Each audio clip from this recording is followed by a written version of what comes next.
Catatan hati calon ayah. Kabar gembira itu akhirnya tiba jua. Istriku hamil.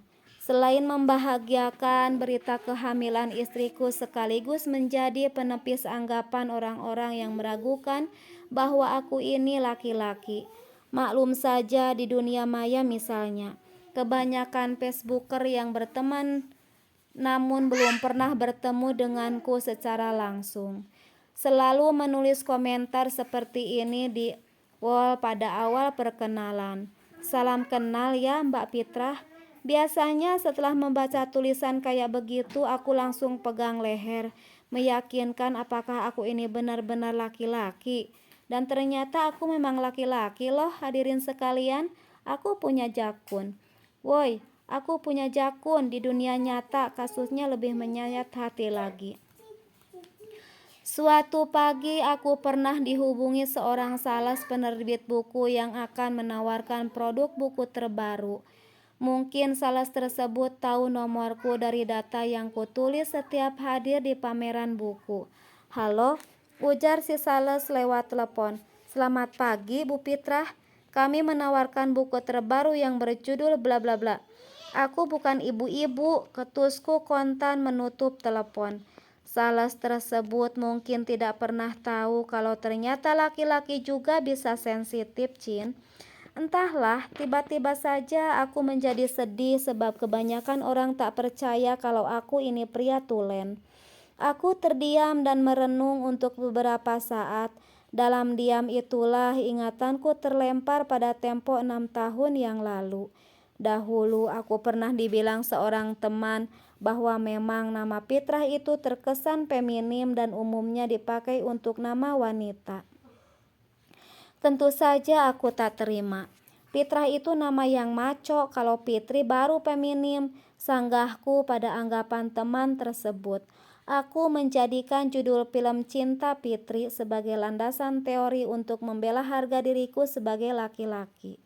Dalam film sinetron itu, Fitri yang diperankan oleh Shireen Sungkar jelas perempuan, sedangkan laki-lakinya bernama Farel.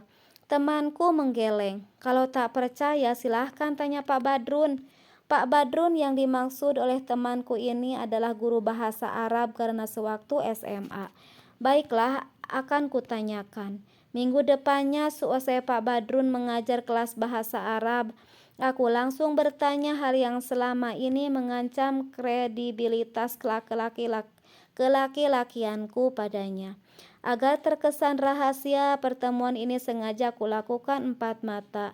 6 kalau kacamata Pak Badrun masuk di hitungan. Pak, kataku lirih, aku boleh tanya sesuatu? Pak Badrun mengangguk sembari membetulkan kacamatanya. Kataku, nama Fitrah itu sebenarnya cocok dipakai untuk laki-laki atau perempuan?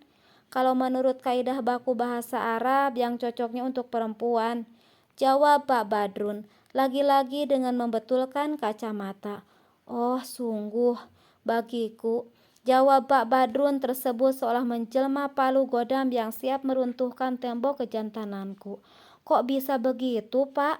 Bukannya nama yang cocok untuk perempuan itu Fitri? Aku masih tak terima. Enda nak, timpal Pak Badrun. Dalam bahasa Arab, kata yang diakhiri dengan huruf ta marbutoh pasti identik untuk nama perempuan. Contoh, Lailatul Mufidah, Siti Mukaromah, Maksumah, tentu saja Fitrah namamu. Malah Fitri, itulah kata yang sesuai untuk dipakai nama laki-laki karena tidak diakhiri huruf ta marbutoh.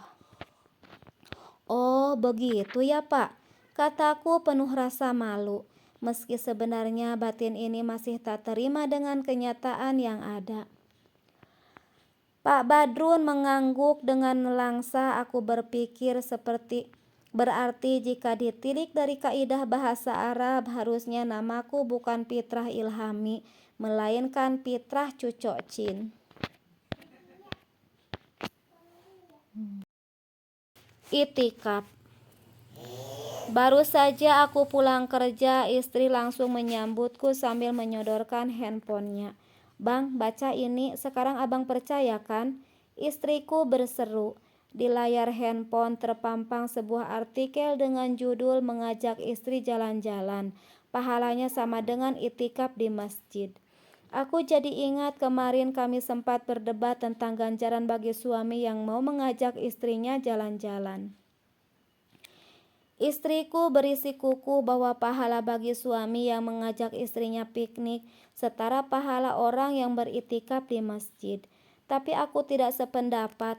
Lah, kalau jalan-jalan pahalanya sama dengan itikaf, ya mending itikaf saja. Jalan-jalan kan capek, belum kalau parkir bayar. Sedangkan di masjid kita cuma duduk-duduk, gak susah.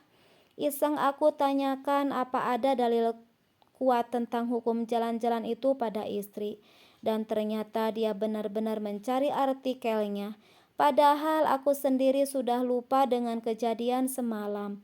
Abang, ayo baca artikelnya sampai habis biar abang percaya kalau ngajak istri jalan-jalan itu ganjarannya besar, paksanya. Aku masih ogah-ogahan baca. Abang, ayo dibaca. Istriku mulai ketus. Duh, sampai segitunya yang minta jalan-jalan. Tapi daripada nanti aku dicepret pakai gelang karet, mending kuturuti saja permintaan istri. Ku ambil handphonenya lalu menatap layar. Gimana, udah paham dengan penjelasan di artikel itu? Tanya istri beberapa saat kemudian. Aku mengangguk mantap padahal andai dia tahu, sedari tadi aku hanya baca judulnya saja. Aku yakin besok istri akan cari artikel lain yang menjelaskan betapa besarnya pahala seorang suami yang mau membelikan istrinya baju baru. Lihat saja besok.